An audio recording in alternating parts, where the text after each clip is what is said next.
بسم اللہ الرحمن الرحیم قالوا سبحانك لا علم لنا الا ما علمتنا انك انت العلیم الحکیم۔ ترجمہ کنز العرفان ہے۔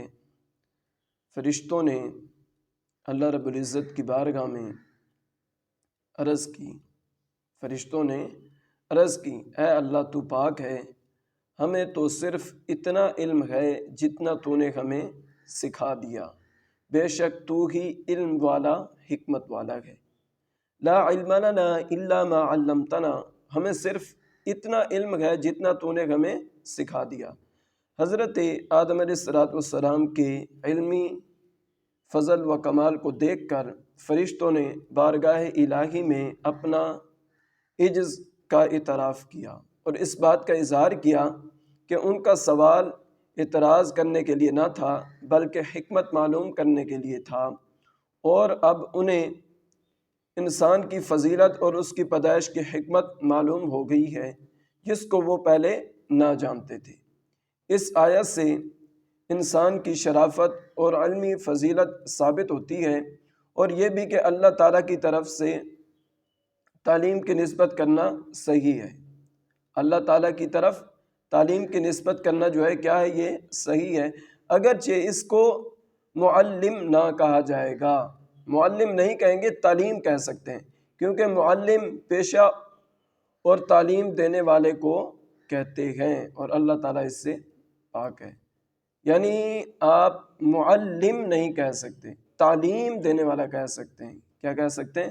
کیونکہ معلم کے اندر جو ہے یہ خاصہ پایا جاتا ہے کہ معلم نے کسی سے سیکھا ہے، پھر وہ آگے سکھا رہے ہیں، اور تعلیم دینے والی ذات جو ہے یہ اللہ تعالیٰ کی ذات ہے، اس نے کسی سے کچھ نہیں سیکھا، وہ جو بھی بتاتا ہے خود ہی بتاتا ہے، اس کے علم میں ہوتا ہے اور وہ اس پر قادر ہے۔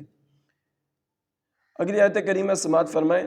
قال یا آدم انبئهم باسمائهم فلما انبأهم باسمائهم قال ألم أقل لكم إني أعلم غيب السماوات والأرض وأعلم ما تبدون وما كنتم تكتمون۔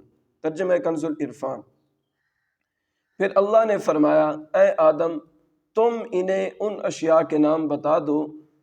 تو جب آدم نے انہیں ان اشیاء کے نام بتا دیے تو اللہ تعالیٰ نے فرمایا، اے فرشتوں، کیا میں نے تمہیں نہ کہا تھا کہ میں آسمانوں اور زمین کی تمام چھپی چیزیں جانتا ہوں، اور میں جانتا ہوں جو کچھ تم ظاہر کرتے ہو اور جو کچھ تم چھپاتے ہو۔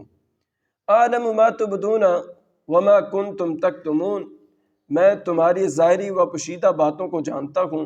فرشتوں نے جو بات ظاہر کی تھی وہ یہ تھی کہ انسان فساد انگیزی اور خون ریزی کرے گا، اور جو بات چھپائی تھی وہ یہ تھی کہ خلافت کے مستحق وہ خود ہی ہیں، اور اللہ تعالیٰ ان سے زیادہ علم و فضل والی کوئی مخلوق پیدا نہ فرمائے گا۔